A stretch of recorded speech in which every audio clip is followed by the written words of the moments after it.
Hi అండి, నమస్తే. Welcome to Nirmala's home kitchen. ఈరోజు వీడియోలో మొక్కజొన్నలతో రుచికరమైన గారెలను ఎలా తయారు చేసుకోవాలో చూపిస్తున్నాను. ఇవి వచ్చేసి నాటు మొక్కజొన్నలండి, స్వీట్ కార్న్ కాదన్నమాట. స్వీట్ కార్న్తో చేసే కన్నా ఇలా నాటు మొక్కజొన్నలతో చేస్తే కూడా మొక్కజొన్న గారెలు చాలా రుచిగా ఉంటాయి.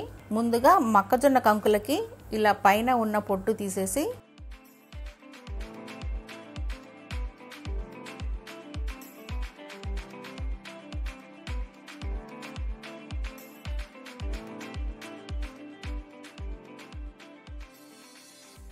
ఇప్పుడు కంకుల నుండి గింజలను ఇలా ఒలిచి తీసుకోవాలి.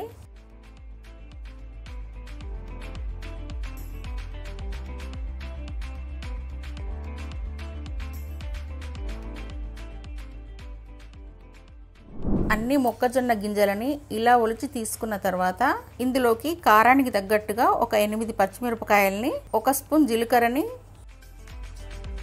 2 స్పూన్లు ధనియాలు వేసుకొని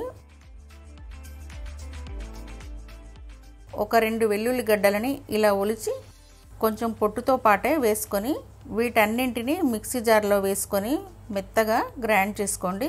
ఇక్కడ మనం తీసుకున్న మొక్కజొన్న గింజలు ముదిరినవి అయితే గనుక కొంచెం ఒక 2-3 స్పూన్ల దాకా నీళ్లు వేయండి. అదే లేతగా ఉన్నాయనుకోండి నీళ్లు వేయాల్సిన అవసరం లేదండి. ఇక్కడ చూపిస్తున్న విధంగా నీళ్లు వేసి మెత్తగా గ్రైండ్ చేసుకోవాలి. మనం గ్రైండ్ చేసినప్పుడు కొద్దిగా నీళ్లను యాడ్ చేసుకున్నాం కాబట్టి మెదగడం కూడా చాలా ఈజీగా మెదిగిపోతుంది. మొత్తం మొక్కజొన్న గింజలని ఇలా మెత్తగా గ్రైండ్ చేసి తీసుకున్న తర్వాత ఇప్పుడు ఇందులోకి 1 స్పూన్ కారం వేసుకోండి. మనం జొన్నలని గ్రైండ్ చేసేటప్పుడు పచ్చిమిరపకాయలని వేసుకున్నాం కదా, ఇలా 1 స్పూన్ ఎండుకారం వేసుకున్నామంటే గారెలు చాలా బాగుంటాయి. మీ టేస్ట్కి సరిపడా సాల్ట్ వేసిన తర్వాత ఫ్రెష్ కరివేపాకును కూడా ఒక 5-6 రెమ్మలు వేసిన తర్వాత చిన్నగా కట్ చేసుకున్న కొత్తిమీర తరుగు వేసిన తర్వాత చిటికెడు వంట సోడాను వేసి వీటన్నింటిని కూడా బాగా కలుపుకోవాలి.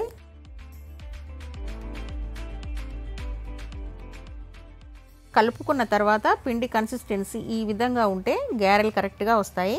ఇప్పుడు డీప్ ఫ్రైకి సరిపడా ఆయిల్ని కడాయిలో పోసి వేడి చేసుకొని ఆయిల్ ఇలా హీట్ అయిన తర్వాత మంటని మీడియం ఫ్లేమ్లో పెట్టి ఆయిల్లో ఎన్నైతే గారెలు పడతాయో అన్ని గారెల్ని ఇలా ఒక్కొక్కటి వేసుకుంటూ మీడియం ఫ్లేమ్లో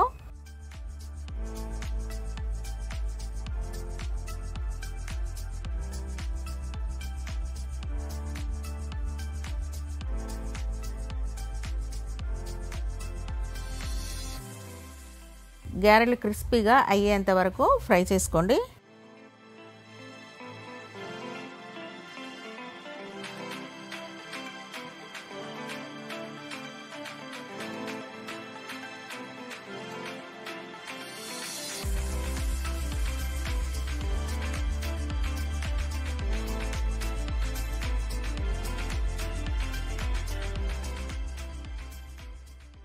గారెలు ఇలా ఆయిల్లో బాగా ఫ్రై అయిన తర్వాత వీటిని తీసేసి నెక్స్ట్ వాయి కింద మిగిలిన పిండితో గారెలు వేసుకోవడమే. ఇలా అన్నింటినీ ఫ్రై చేసుకుంటే టేస్టీగా ఉండే మొక్కజొన్న గారెలు రెడీ అయినట్టే.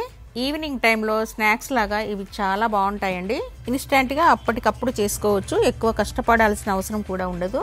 ఫైనల్గా ఇలా వేడివేడి మొక్కజొన్న గారెలను చికెన్తో కలిపి తిన్నామంటే చాలా చాలా బాగుంటాయి. మరి ఎంతో రుచికరమైన మొక్కజొన్న గారెల్ని తప్పకుండా మీరు ట్రై చేయండి. మీరు ట్రై చేశాక మీకు ఎలా కుదిరాయో మాకు కామెంట్లో షేర్ చేయండి. ఈ వీడియో మీకు నచ్చితే ఒక లైక్ చేసి మీ ఫ్రెండ్స్కి, మీ ఫ్యామిలీ మెంబర్స్కి షేర్ చేయండి. మరిన్ని వీడియోస్ కోసం నిర్మలాస్ హోమ్ కిచెన్ని సబ్స్క్రైబ్ చేసుకోవడము అస్సలు మర్చిపోకండి.